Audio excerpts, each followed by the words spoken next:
Alright, let's get started. I pledge allegiance to the flag of the United States of America, to the republic for which it stands, one nation, under God, indivisible, with liberty and justice for all. Thank you. Bob, would you? Our hands. Again, Father, we thank you for what you have given us, for the safety you've given this squadron and other squadrons, Father, and for those that are still flying, provide them with guardian angels. Be with those who are ill, provide them with strength and healing, and be with the squadron as it tries to grow, maintain the security and our mission within the state of California.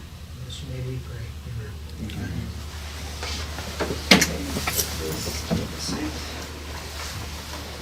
We'll start as usually with a few updates.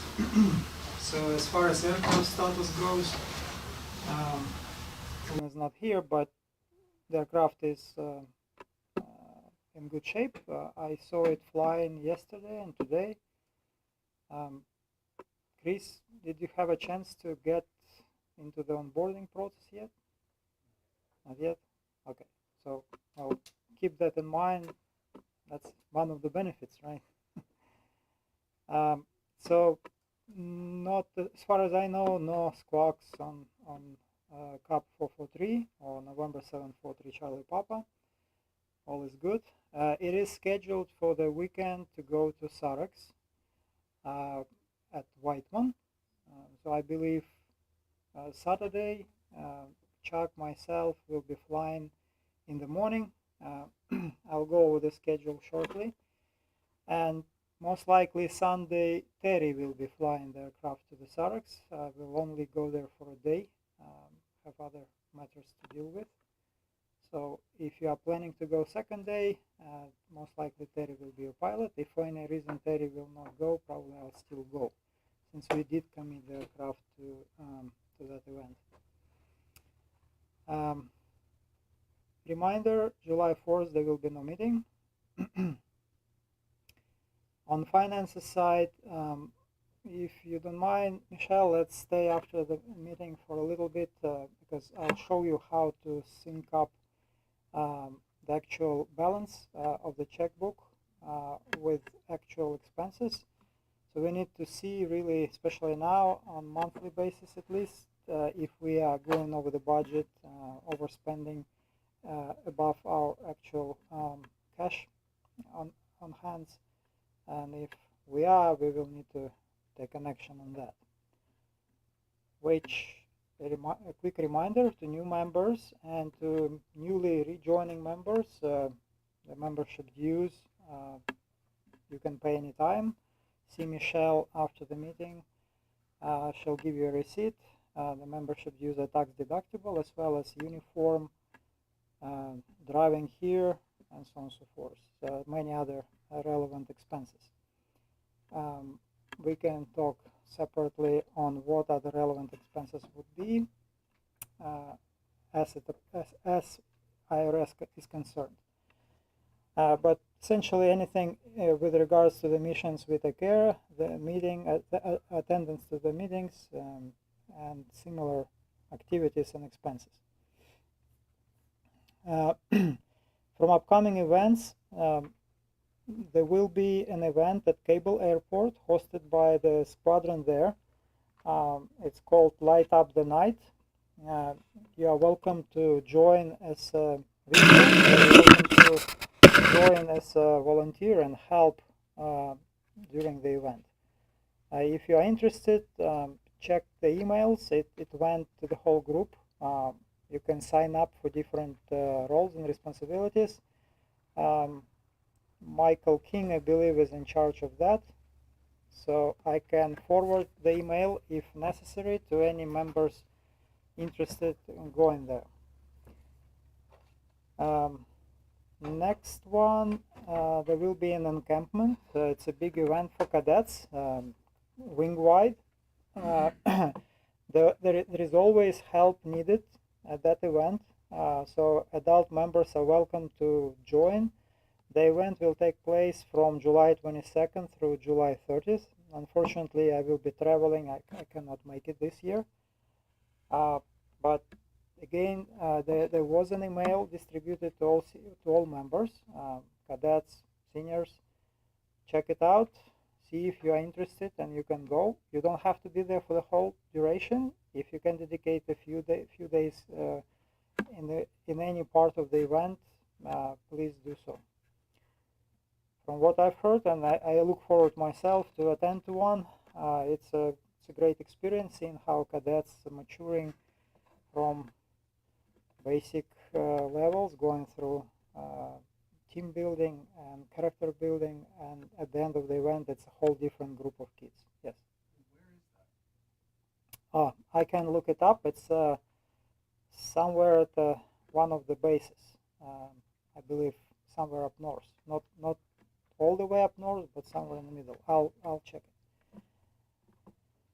Next is Sarex, Group 1 and 3 Sarex at Whiteman. This weekend, let me find the schedule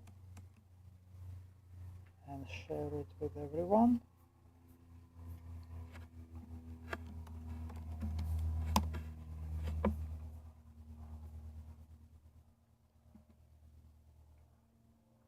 Okay, that's not it. Okay. So that's a confirmation and registration. So I believe the base is open at 7. I have to check in by 8. I will find actual details.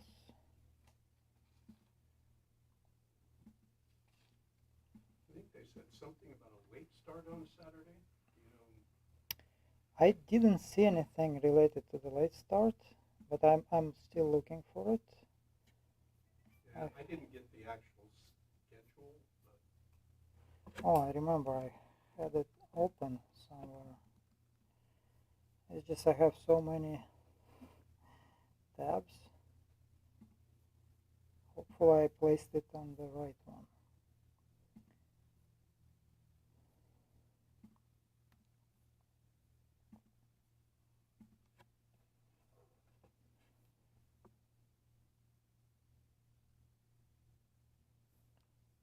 Okay, that's this is the schedule. I'll make it bigger.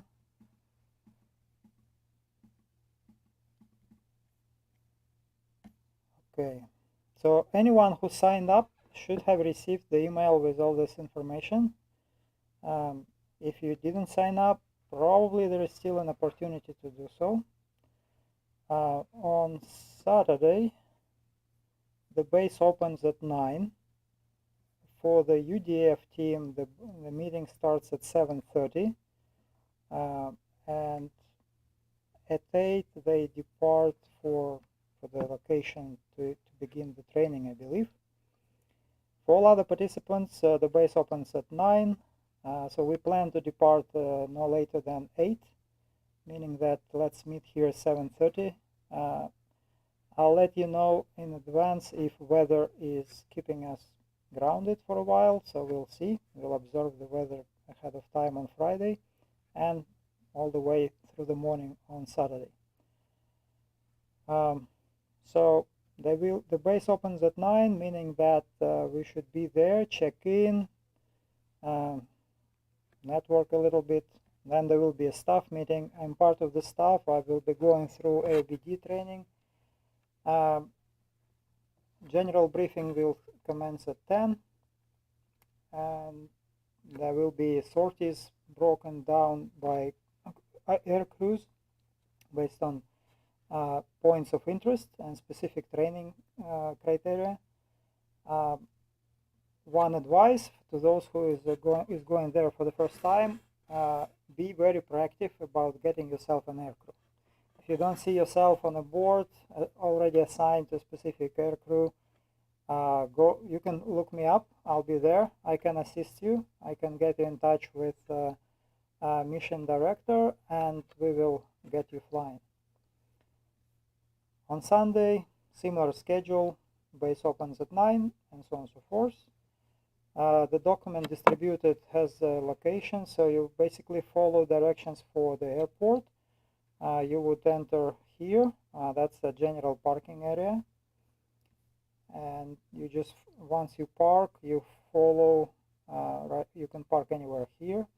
There will be civil patrol building right there, and the gate, you can enter through CAP building or through the gate. You'll see somebody for sure. Okay, so there were some details, what kind of training will be given, base staff, ground teams, air crew positions. I believe, Chuck, you are pursuing mission scanner. Anyone else is going this weekend besides Chuck? I know Harper was planning to go, but she is ill. Hopefully she'll recover, and hopefully she'll join us too. But keep in mind that SAREX is basically the event where you can get signed off on different qualifications. You typically need to attend 2 training events, such as search and rescue exercise. It could be a rolling event, which is basically, if funds remain unused, allocated for given SAREX, we can use that mission and conduct training, additional training for the crew here. We have all required resources to do so. We have 2 mission pilots. We have SETs for mission scanner, mission observer. So keep that in mind. If you're interested, let's talk about it after this event, depending on available budget. Additionally, we are planning to launch an event here at our headquarters, targeting sometime in August, one of the weekends. We just started planning phase for that. Our objective is we have to submit all the paperwork so by sometime in July. I believe mid-July is the deadline. So there will be opportunities. Definitely we will provide more details on the event we will be planning. I volunteered to be a project officer for that, and I will work closely with Terry and Roy Knight to get the event approved, planned, and so on and so forth. Any questions on SAREX? Okay. That's this weekend? Yeah, this weekend at Whiteman. To go there, you have to have certain prerequisites done.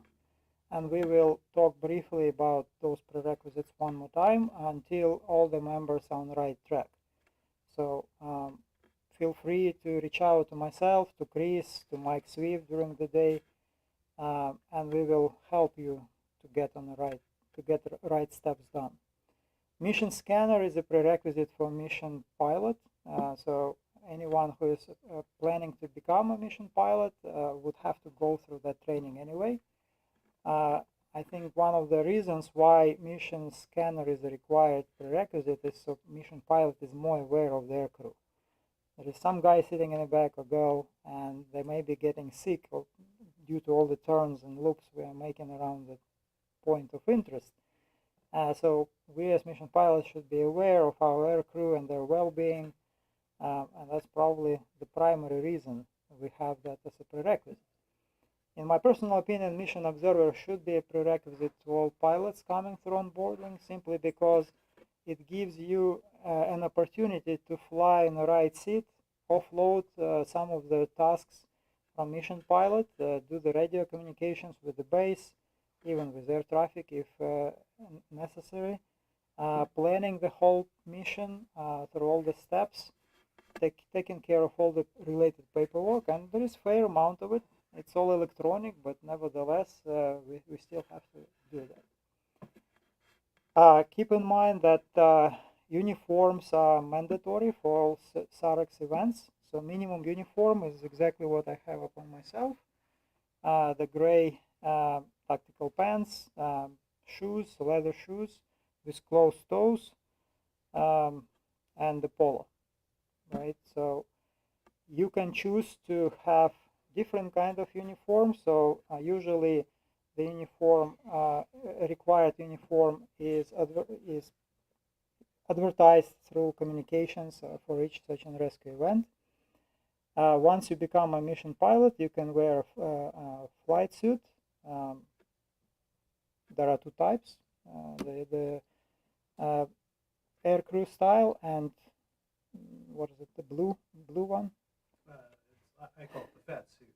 So if you don't conform to Air Force weight and height standards, you need to wear a blue flight suit. And if you do conform to Air Force weight and height standards, then you wear the green flight suit. Right. So there is a regulation, Copper 39-1. It has all the details required. It's a little bit confusing, so if you do have a question, let us know. We will help you navigate it. But this kind of uniform is super basic, super simple to order. Just go to Vanguard Military and they have a branch for Civil Air Patrol. You just find the polo. There are two styles, male, female. It's actually four styles. But Four styles, wow. Yeah, we want the tactical polo. Tactical. Yeah, that one breathes better. The other ones are cotton. And it has some utility features like a hanger for the glasses, some of the pen holders. I'd prefer cotton, but they don't have one. You can get them. Yeah, you can get them separately and put all the insignia. We have a location here at Riverside which does all the sewing of insignia and names and etc. So when you guys order them, you guys don't order them with that already on it? If you you go- order them from Vanguard, you supply the information needed, and they'll do all the embroidery, and you'll just get it shipped intact. If you just want to go buy your own stuff, then you have to make sure you read 39-1 to make sure that you're getting all the embroidery done properly and all the insignia, which they may or may not have. So things It's just like easier to go through Vanguard.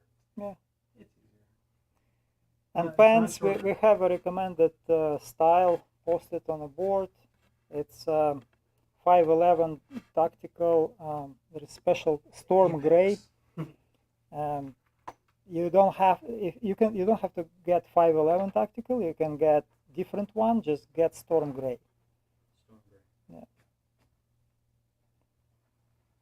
The reason we have to all look professional to the public and identify each other. There is one mission where you shouldn't wear uniform, and that's counter-drug mission.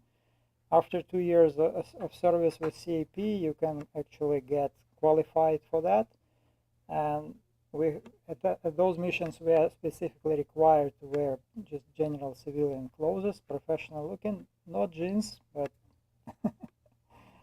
nothing which associates us with civil air patrol, although we are flying civil air patrol I was gonna say, the aircraft. plane's kind of a dead giveaway. Yeah, it's just, they don't want to be When you get in identified. the van, that's when you're on the ground. Oh, okay. You don't wanna be identified. Right. Yeah, I guess they're not really gonna see you in the air. So Catch you. another element very important, if you are going to SAREX, make sure you have your government issued ID, your current CAP ID card. You should be safety current. It's recommended. Nobody gonna kick you out if you are not, but it's a good idea. Your one-on-one card, and I'll show you how to retrieve it, which shows your present qualifications. Initially, it's pretty much blank. Not much will be there, except for general emergency services and few other minor things. Then it's a good idea to have your SQTR form printed, which shows what you have accomplished to date, and then you can use that to do initial sign-offs. Just makes it much easier talking to SATs when you're pursuing specific sign-off. And then tools you may want to have, laptop, iPad, binders, notepads, whatever, snacks, water. There will be plenty of water there. I'll interject here. If you're going to go on air cruise, like if you're going there to do MS, pack light. Because your weight makes a huge difference on which air cruise you're going to get into. What is So, MS? well, Mission scanner. So us big dudes, yeah, that's always the problem is weight and balance. Yes, so have your flight weight, the actual flight weight, everything upon yourself and whatever you're going to take aboard. So yes, pack light. Good point. iPad, water bottle, and headset. That's pretty much it. I mean, because seriously, like, you know, you show up with like your plate bag and it's heavy. I mean, you know, the pilot, the mission pilot, will be looking at you going, no. Is there usually like a secure place to set your stuff? So like if I show up with this backpack for the different, so there's secure places to hold Yes. stuff. I don't have to keep it with me all the time. You don't have to take it aboard, you can bring it, but you Yeah. can leave it there at the headquarters of the hosting squadron. Well, there's no specific locker, but we're a pretty trustworthy group. Just make sure you kind of look somebody in the eye and go, "Can you make sure my bag is here when I get back?" And it's good to have like a name tag on the back. Yeah, it's a I good mean, it makes idea. Nothing ever got lost from what I recall, Yeah. so it's usually very professional. We all know each other or getting to know each other. So you're gonna meet these folks first time, and then you're gonna meet them here and there over time at sea. Regarding the ID, I still haven't gotten mine. The printed one is fine. Printed one is fine. Okay. In fact, the PRMA, you can pull that up on your phone. That'll fit that requirement as well. Yep, I've got that, but it doesn't have my picture on it. This website is very useful Oh, I've for been using. multiple reasons. Yeah. So make a shortcut on your mobile phone, and it will look like an app. You're gonna use same credentials to log in as for your email. So keep good memory of your password. If you forget it, it's kind of painful process to recover it. Can be done. I think Chris can help you with that process. No? Okay. I'll just send you a link. Yeah, so review the I'm safe checklist. It's typical for all air crews. Illnesses, medical conditions, right? S, sleep. A is what? Alcohol, Alcohol, right? fatigue, Fatigue. and external pressures. Yes, or emotions, right? Which part of the same thing. Yeah, so keep in mind, you may be, if you are checking out for air crew and you are mission scanner, you're going to be sitting in the back. It's very easy to get queasy about it. You see, if you are experiencing motion sickness in those kind of scenarios, take some Dramamine or whatever works for you. Eat light breakfast, at least not shorter than an hour and a half before the flight. In my experience, that always works.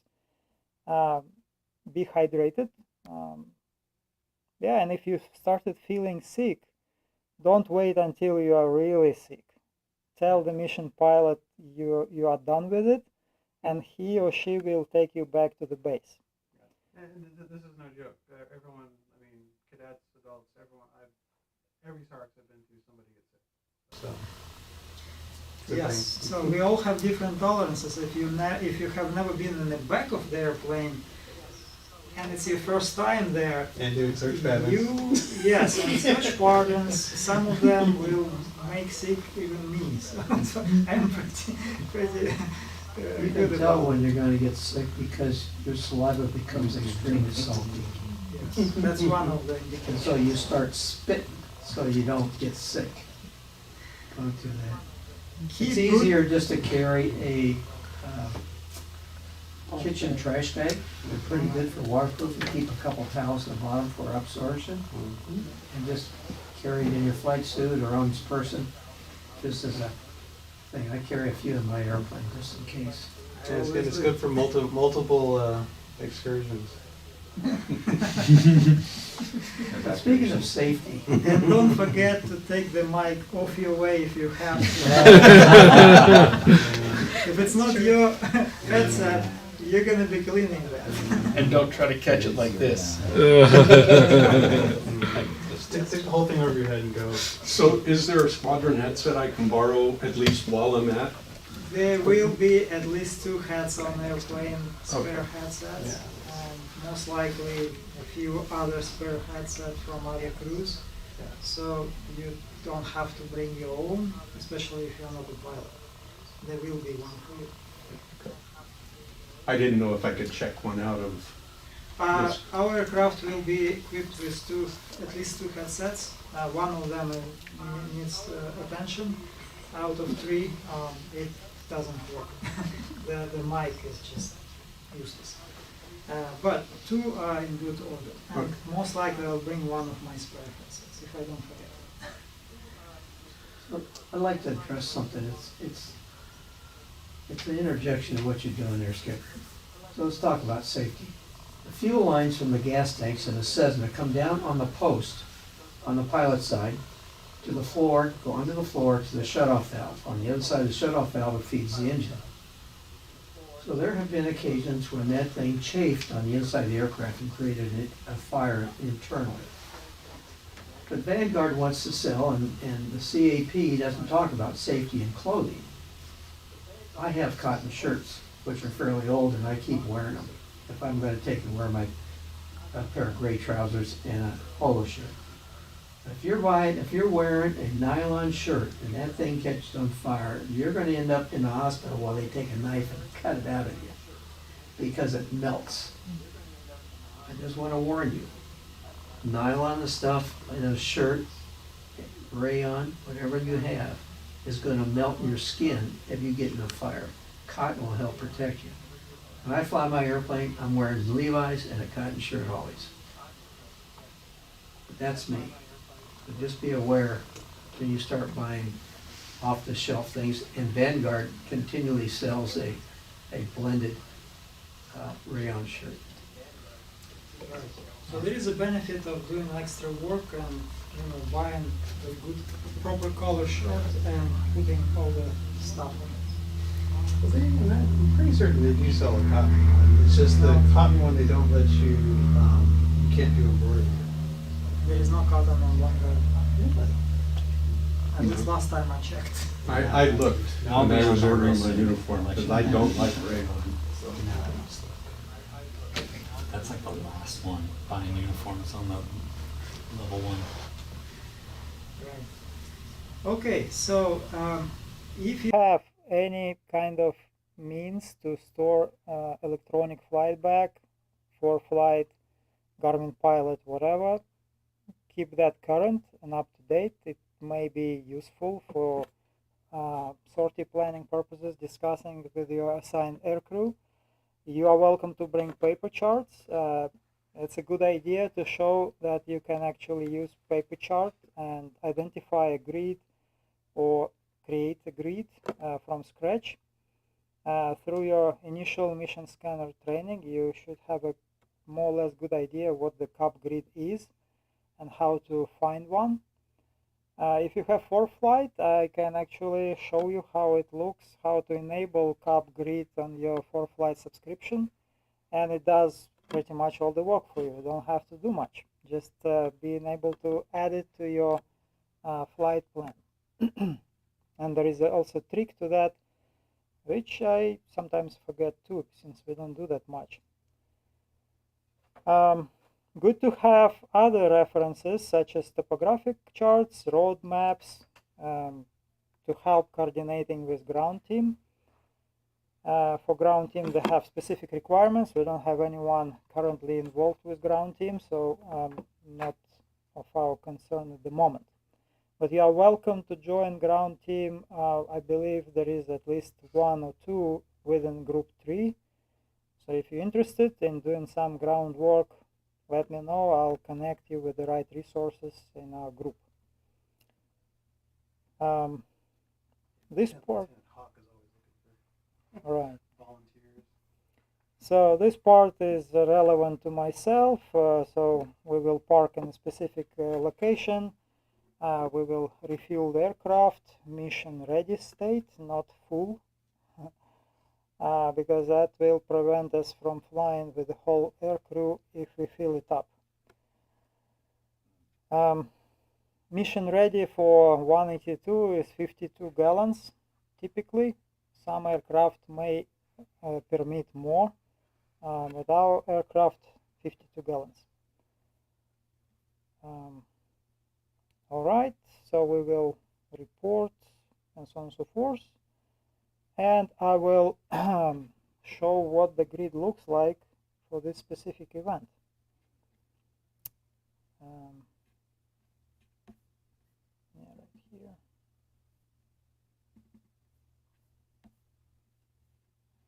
All right. So for search and rescue, we will be using LAX 140 ABCD. D. For AP Alpha, I don't know what that is yet. They will. That's the photography course. Yeah, aerial photography. Okay, thanks. I haven't done it. That's why I'm like, this looks awfully familiar. There will be 2 grids allocated. Additional search and rescue grid right here. So you can see there is plenty of mountains there, so it's going to be an interesting flying. If it's windy, you're gonna get sick faster. For ELT persecution, this will be the grid 169 alpha and Whiteman. Okay, so there is a primary aerial photography grid right here. This is Burbank, this is Whiteman, and this will be the UDF area for the ground team. Oh, but no air coverage over there? I don't think we I are was gonna using say. aircraft, so we are doing ELT practice in this area, in this grid. So there is plenty of flying from here to all these locations, probably about from 15 minutes to half an hour of flying, for example, to this one in particular. So this, I mean, obviously this is this, Yeah. but every grid is broken into 4 squares. Yeah, Is that so what you said? You called one of them Well- alpha, so is it alpha? Actually, they're Bravo broken down Charlie. even further. They're broken down by its first half of the a grid. minute. Half a minute. And then you can keep adding letters, which further subdivides it. So, Right, you, so- you can say, Each grid is each smaller 1 minute longitude and latitude, and you break it in half. And that gives you quarter of a grid. Each quarter is named A, B, C, D. So you see here that 2 quarters allocated, so half a grid allocated for AP Alpha, primary and secondary. ELT prosecutions, search and rescue. Grids are quarter. And most likely the initial training will be basically doing the sweeping the grid, whatever pilot decides,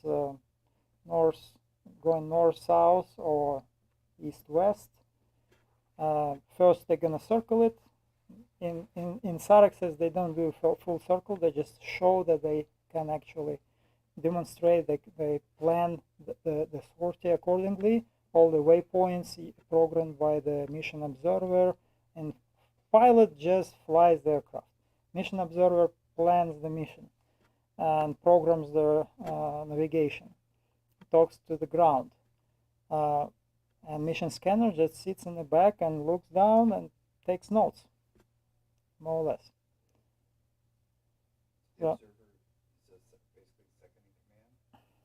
So mission observer role actually is commander of the mission, and he or she is supposed to give command to the pilot. Pilot executes safely if possible. If it's not safe, of course, pilot in command is responsible for safety of aircrew. I thought you were just supposed to put the autopilot on and we just turn the dial. Yeah, if you know how to fly the grid using the autopilot and your mission observer planned it properly, you just twist the knob and autopilot does the job.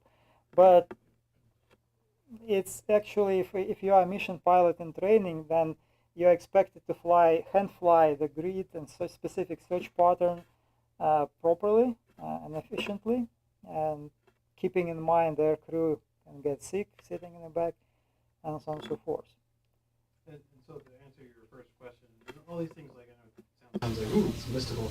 No, it's, and if you look at the flight crew task guide, they have the search grids, how the cap grids work. And like I said, if you're using ForeFlight or anything, you can overlay most of these and kind of play around with it. There's also a couple websites I can give you links to that if you want to print these out for any particular reason, or you want to play with different kind of grids, like you can literally say, just give me LAX 141 and it'll spit that out for you. That's So- just a printed PDF, you can download it, and this is next step for Mission Scanner to become airborne photographer. If you like taking photographs, that's a good way to make it more interesting in the back.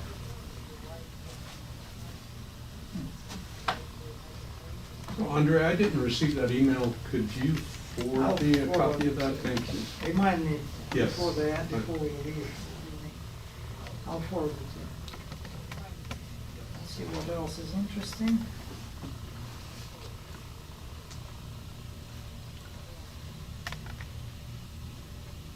That's safety analysis.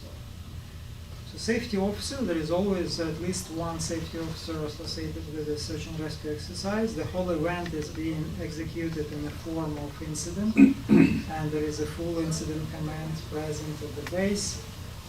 We follow the FEMA process for that.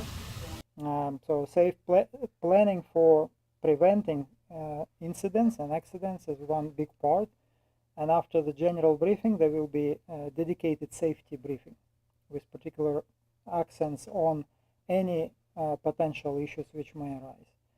So usually there is, as Roger mentioned at last meeting, and if you haven't been there, basically every single member of CAP is safety officer. See something is going not right, talk about it. Approach your mission pilot, mission observer, point out the issue you see. The fuel cap is loose. The chokes were not removed. Anything. Tied down, not disconnected. And so on and so forth. So maybe a brake fluid leaking. It did happen at one of the missions, and we lost one of the airplane because the brake fluid was leaking on the right side, and pilot didn't see it, the mission observer noticed it. So we aborted, we didn't fly that aircraft. So keep that in mind, and if you're sitting in the airplane and suddenly you see the conflicting traffic in the air, and pilot, for whatever reason, or mission observer don't see it, say it. Traffic, 8 o'clock, whatever, higher, lower, approximate altitude, etc. Is it approaching? Is it overtaking us? Whatever you can identify and say, speak out. Even in sterile cockpit environment, if there is a dangerous situation about to happen, talk about it. Raise the attention of the pilot, because pilot could have missed it. With all the tools we have, it does happen. Can you explain sterile cockpit? Okay, sterile cockpit, essentially in critical phases of flight, takeoff, landing, no talking to the pilot. Pilot is busy carrying on most critical phases of flight. Conflict, traffic conflicts, deconfliction situation, pilot may be busy, he or she may actually disconnect you from intercom. So if it's a situation of a sterile cockpit, he or she may not hear you talking to them. So you tap on the shoulder, raise the attention of a pilot to a specific issue by pointing in the direction of a danger. If pilot needs sterile cockpit environment in any other phases of flight beyond takeoff and landing, he or she will let you know. Okay. The intercom system has different level of isolation. Pilot and observer can be talking to each other, but the backseat crew can be disconnected. Pilot may disconnect an observer if the situation requires it. So in those scenarios, basically, don't forget that you need to bring in attention by actually tapping on the shoulder and pointing in the direction of the danger. Any question? Cockpit resource management is another very important topic in actual exercises and in actual missions. Every crew member is a valuable resource. sitting in the back in the right seat, whatever, at least you look for other traffic, at very least, and for other possible scenarios where it could pose a danger to aircrew and aircraft. So look outside, don't stare at, it's mostly applicable to cadets, not so much to senior members, don't stare on your phone, which will make you sick faster if you keep looking down and not outside the window. Looking outside and far makes it easier to tolerate motion sickness, by the way. In the back, there may be, depending on aircraft, there may be limited flow of air through the air vents. Keep in mind, it is perfectly fine to open that small window in the back in flight. You can do that, no questions asked. It does create a little bit of noise in the cabin, but it's perfectly safe. So if you feel like you need air, open the window. Not a big one on the door, but the small one is perfectly fine. Any other questions? Okay, so let's take a look at what kind of prerequisites and how to get your SQTR forms printed. So one thing to remember, in Civil Air Patrol we have two logins. One for e-services, that's a username and password, and it's not related to your CAP email in any way. Just if you need to reset your password, maybe it comes into play. But here we have, click here for password assistance, and I guess let's see what it looks like. Yeah, you put your CAP ID, it will validate it, and you go to help desk login page, and so on and so forth. Follow the guide. Pretty straightforward. Haven't used it myself. So here I am confirming I'm not a robot. Sometimes it will ask you to identify certain images, motorcycles, staircase, whatever, street lights. So you just click on those images and it might give you a few attempts if you miss one or two. You'll land to e-services page. I will reinforce that it's a good idea to enable your favorite apps. Every single app I have listed here can be found through the menu, but you may dig deeper to see where particular item is located. For example, operations. Under operations, I can find operations qualifications, and I made like 3 clicks before I got there, right? But if I created a favorite for operations qualifications, it will be just a single click. Let's see what Mike is asking. Please log me in as Mike. Okay, yeah, Michael, we will put you down on attendance log, no problem. How do you make it a favorite? How to make it a favorite. So when you land on e-services, you click on your name or on this gear icons and go to favorite applications and then find those of interest. So it's not turned on because if I do, I will have 2 operations qualifications for whatever reason, so I disable one. I still have one there. So important ones: operation qualifications, professional development.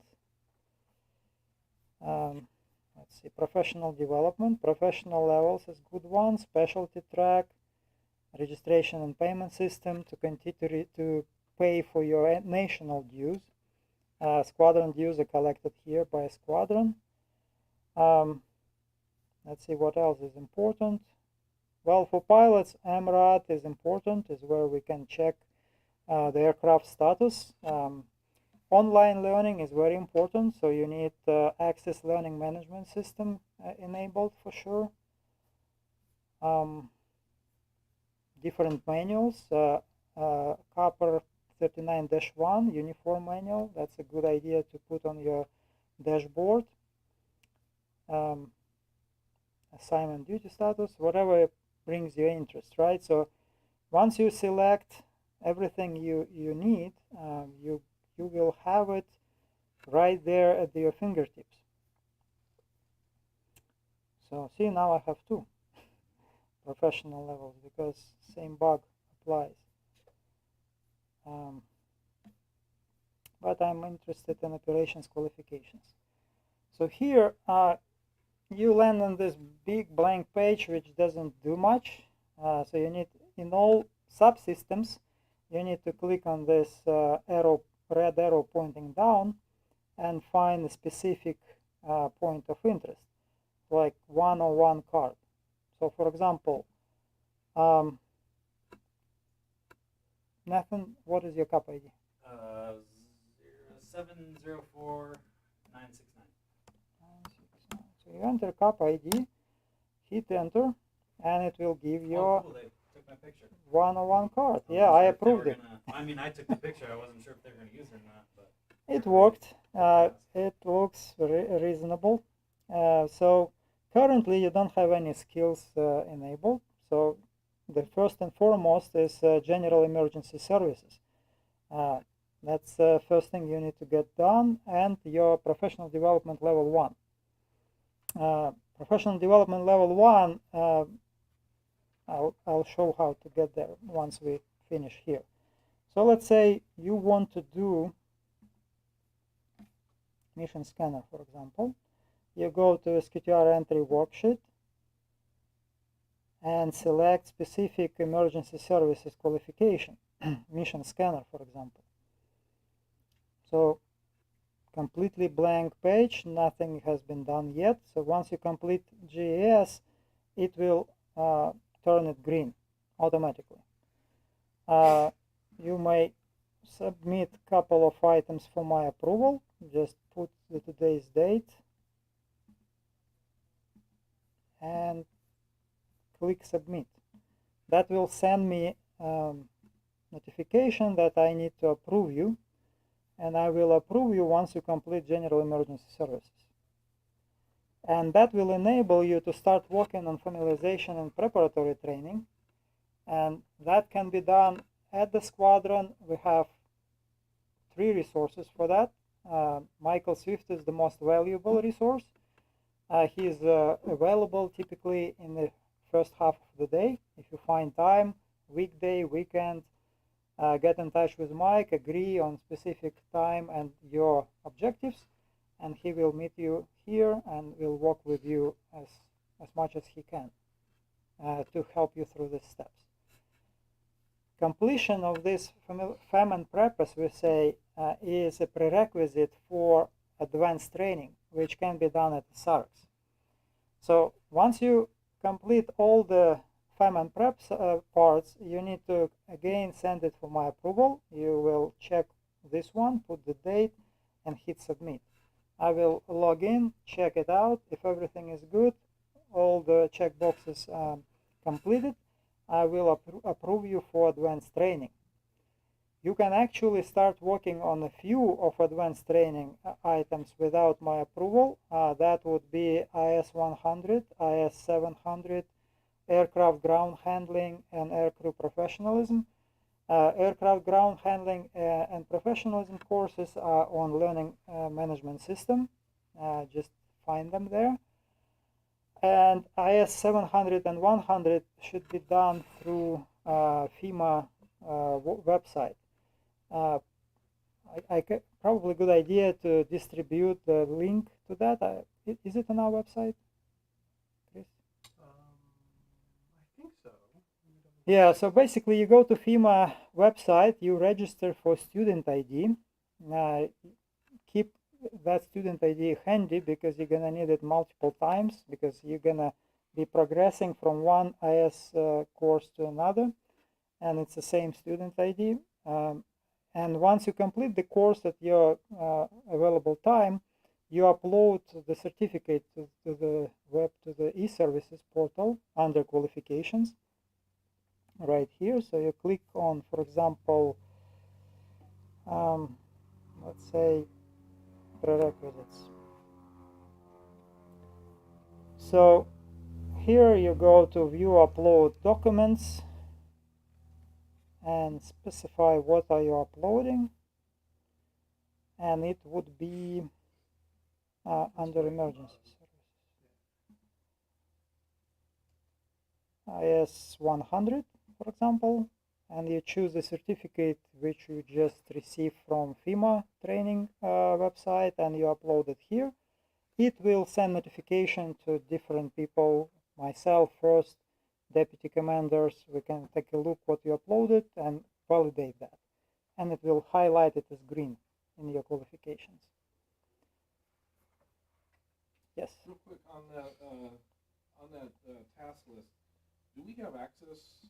We, meaning our squadron or the IT department, have access to put links in there so it would take, if they just clicked it, it would go straight to that course instead of having to find it? It would be great. That's a It good. is so easy to do if you have That access. would be great suggestion, by the way. Wait, I can actually show you how to make your suggestions. Maybe, yes, some of my suggestions have been implemented, so it does work.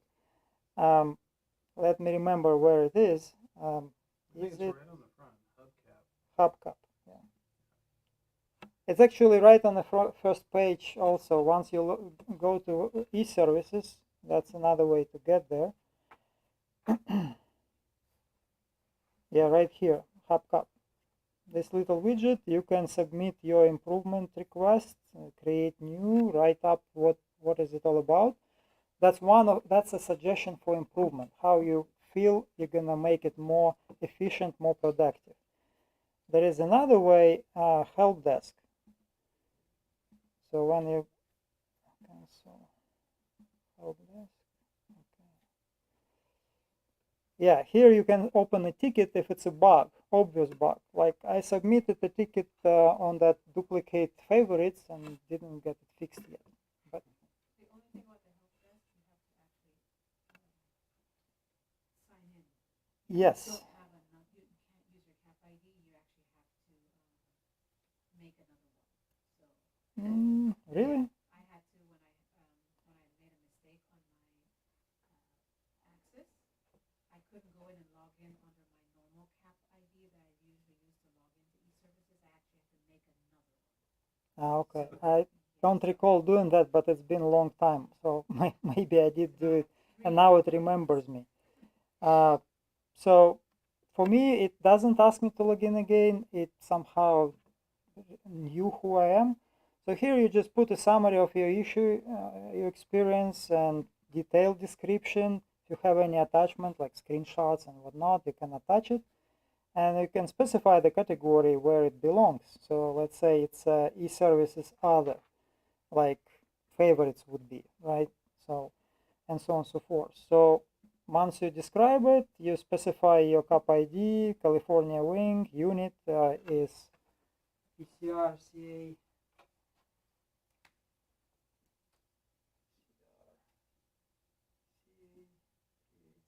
That's our unit in Singular Patrol realm, and you will receive notification the ticket was open, and you can actually keep track of it. If they have questions, they will reach out to you via the same system. They may ask for some clarification, or may ask you to check if the issue was resolved. So please suggest it, David. It might work. One of the improvements we have made for Wimmers, if you basically update the sortie, an aircraft was moved from Riverside to Imperial, people entering the airport designation ICAO codes may type it in small letters. It will remember it in small letters. I think they still haven't implemented the improvement. So I suggested, why don't you capitalize automatically the input field? It makes it a lot easier. So that's it. And let's talk briefly about professional services, professional levels. For new members, you have 90 days to complete professional levels. It literally takes maybe a couple of hours to get it all done if you put yourself to it. And if you get stuck, don't stay stuck. Call out myself, Mike Swift, Chris. We will help you. We will point you in the right direction and resolve your blocked status. So, for example, let's see what's missing. Professional level, level 1 by cap ID, incomplete. Nathan, one more time, 7. 704, 969. Alright. It will give a report that some tasks have been completed, like 3 out of 9 in group 1, and so on and so forth, 1 here, etc. So once you complete all the tasks, there will be one very unclear task you would have to complete, is selecting the next step for professional level 2. And that is done by, if you are not in the military, if you are not in the professional services like medical field or legal, your only option is essentially new member. So select that, put the date, and hit submit. That will conclude the whole professional level 1. It still has some glitches, so it may not clear up. So if it does happen, so all your tasks are completed, reach out to Mike Swift. He will help you to resolve that. He has some friend who has the right access level, who can click the right button and get you unstuck. Very important. I'll keep repeating it. You'll hear it multiple times. Don't get stuck. And don't expect someone to really carry you over to the next step. Find what you are looking for at Civil Air Patrol and push for it. If you push for it, you're gonna get it done. You wanna fly the airplane? Talk to me, talk to Terry. We will get you through all required steps. We will tell you what is missing. If you're gonna sit and wait, well, you're gonna waste your time. You're gonna feel like you're not getting enough value, and you will feel frustrated and you'll quit. I don't want you to quit, and hopefully you don't want to quit. So you feel like you are not getting the right answer, talk to me. I'll point you in the right direction. If I don't know the answer, I'll refer you to Chris, Mike, somebody else. We have plenty of people here, but we all have limited time. We all have jobs, we all have families or whatnot, dogs, cats, etc. So we are busy. we are here to help, but you need to ask for help. All right. Well, that's almost 8. Any questions? Yes. Not so much a question, but I got an interesting email today, and I don't know if you got it or not. They're doing a face-to-face professional development level 2 here at Yes. this squadron on the 15th. Good point, I forgot about it. There will be a session already scheduled, which will take place here at our squadron one of the weekends. And I didn't see if email was sent to me. Let me check it actually. And every member should receive that email if you already cleared level 1. If you didn't have level 1 cleared, you will not get email most likely. Let's see. No, I didn't, because I'm already in level 3 process, so I'm out of scope for that. So please forward it to me so I can Sure. distribute it to members who is working on level 1, and it may motivate you to complete level 1 as soon as possible so you can get into level 2. Level 2 is not really mandatory. So anything beyond level 1 is totally up to you. You want to get to the next level, get into doing more things, etc. You work on it. You feel like it's not interesting to you, you just want to fly, get into the air crew, and build your time and whatnot, absolutely unnecessary. I had to do, for example, level 2 to be a commander. You have to be through the certain steps in the process of organization in order to play certain roles. If I want to become Group 3 commander, I have to complete level 3. If I want to be a wing commander, I have to complete level 4, and I have to be at least once a group commander. There are certain requirements for development in different directions. It was actually sent to my private email. I forwarded it to Cap and then just forwarded it to you. Cool. Okay.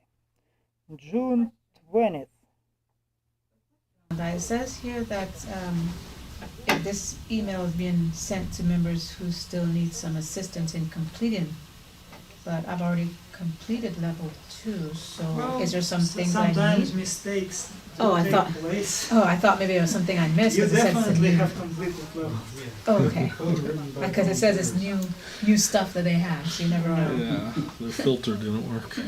Okay, yes, so that will happen right here, right then, and it has all the details.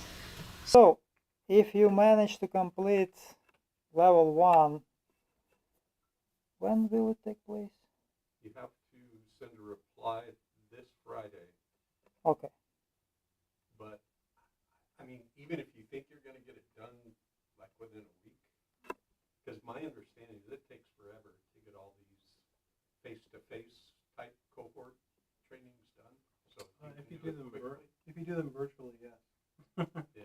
No, the benefit of this event, it will be cohort, so to speak. So you will clear up all the items in yeah. 1 day or 2 days, whatever they're gonna plan. Yeah, it's a half a day.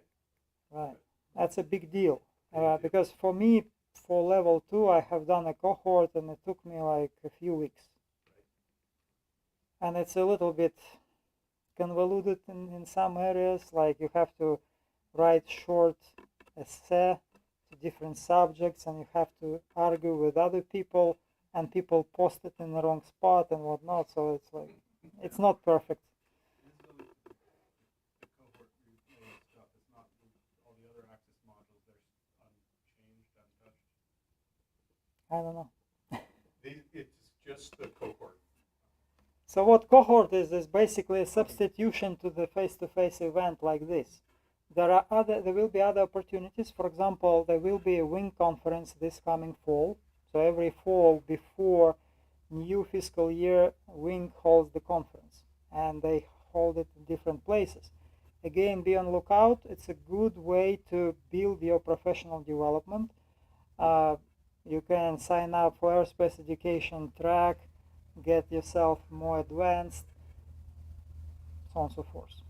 Okay, so I think I finished all this cohort stuff, so that's what I'm wondering if I need to worry about the no, if you completed your professional level 2, I have professional level 2 stuff to do, but not anything that had anything to do with the cohort. okay, so you don't have to do it. You can, if your remaining tasks are all independent study and you just need to submit the proof you completed it, no, you don't have to do it.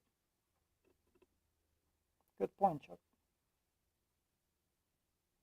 All right, well, that concludes the official part of the meeting. If you have any questions you'd like to clear, you're welcome to stay. I'll be here as long as necessary. Today my cutoff is 8:30, by the way.